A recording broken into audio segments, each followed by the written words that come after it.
creative other than by being oxygen addicts? I don't think so, not by name anyway. Let Peter try. Little folks.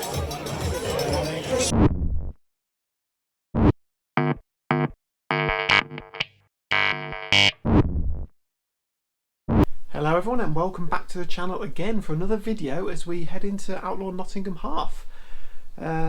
Today I'm going to go through some little tips and tricks that I remember from doing last year's Outlaw Nottingham Half, but then also my sort of targets for the day. I've got a realistic target but then also a dream target. I know they could all just go to pot on the day, you never know what's going to happen, but yeah, it might be worth just putting these down in a video so I can be ridiculed later maybe. I am going to try and cut to as much footage as possible from last year's event, just to try and make it a little bit less boring than just looking at my my face as I talk to the camera. So yeah, let's get into it.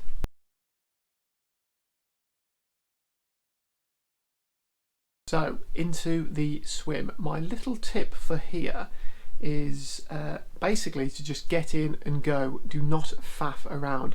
I did not have a good swim at this event last year, and I put it down to, or put most of it down to the fact that I did faff around a lot at the start. Once I've walked over the timing mat, I remember setting up my watch, putting my goggles, hat on, checking everything was ready, taking probably a few seconds, scared to jump into the cold water, blah blah blah.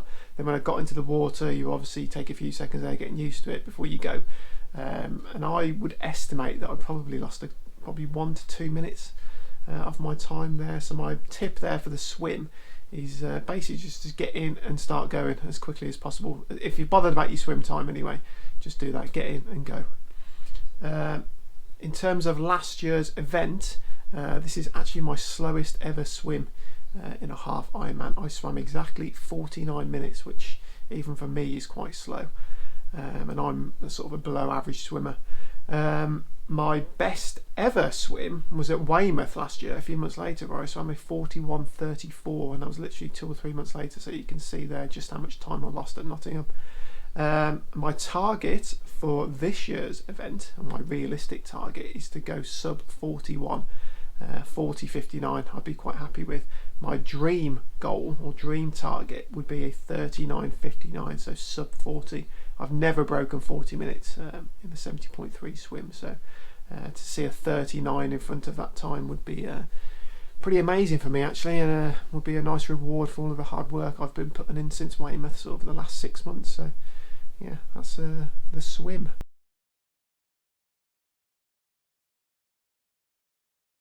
So onto the bike, and my little tip for this leg is all around the hill, or the supposed hill, called Oxton Bank. You do see it discussed and mentioned in quite a lot of forums and chats and stuff like that, and from what I remember of last year and during the event is I don't really remember it being much of a hill, if I'm honest. I remember getting to the top, there's a little bit of a crowd, and asking if that was it, because I assumed that maybe there was like a false flat and then you'd turn a corner and then it would really start, but it just didn't happen. I think for me, I finished it in around 4 minutes, and that wasn't me pushing monster power to finish it. So imagine an average cyclist will be done in 5 minutes at sort of a steady pace. So yeah, it's not to be feared, Oxton Bank. It's the only hill on the course.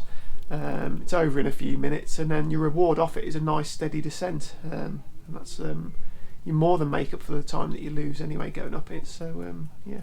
Now my best bike split for a 70.3 is actually at this event. It was a 2:28:51, and this was last year's bike split. So my target for this year basically is to go within a few minutes of that. I do feel that I've actually got worse on the bike. I've barely done any outdoor rides this year, because it's a few months earlier in the year, so I've done virtually zero outdoor riding. I think my FTP is slightly lower than what it was going into this event last year as well, so I just feel weaker overall and technically worse. So my realistic target for this event is to just try and break 2:30, so 2:29:59 would be really good. My dream target for this part of the event is a 2:27:29, so sub 2:27:30 would be amazing.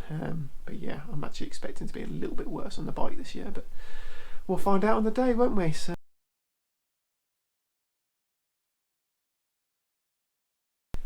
and onto the run. And my little tip here isn't really about any course strategy or anything like that, but because it's basically completely flat. It's a very fast course actually. But it's basically to just give a shout out to every volunteer and marshal that you see on your way around. I do tend to find in a lot of events that I've done like this sort of this length and distance that just feeling good, faking it, does make you feel a little bit better. I think getting a little bit down on the run because you know you've still got a half marathon to do and stuff like that does tend to affect performance and stuff like that. So as they say, fake it till you make it. And yeah, all the volunteers and marshals obviously do an amazing job. They'll be out there for a long time on the day of the event, so they do deserve a shout out as you go past and stuff like that, so it's worth doing. In terms of my best ever half marathon off the bike, that was at Gratham. It was a 1:29:25. It was the first and only time I've actually gone sub 90. I've been pretty close in quite a few events, but yeah, that was my fastest. Last year at this event I ran a 1:31:21, and my target for this year, my realistic target, is to go sub 90. 1:29:59 would be good. My dream would be to do a 1:27:29, so sub 1:27:30. In a solo half marathon, my current PB is around 1:22:40, I think. Yeah, it's sub 1:23 anyway. So that'll give you an idea of how close I should be on race day for that. Yeah, and last year my overall time was a 5:01:51. I think if I hit my realistic targets this year, I will. This is assuming that a transition 1 of 5 minutes and a T2 of maybe 2.5. So hopefully they're realistic. But yeah, my realistic target should bring me in sort of sub 4:50. My dream target would be a low 4:40. So yeah, fingers crossed we can do that on the day. But yeah, like I said earlier, there's only one way to find out, and that is to finish the race on Sunday. So next video should be me covering my bike equipment, all that sort of stuff. So that's sort of interesting, isn't it, I guess? But yeah, I will see you in the next one. Bye.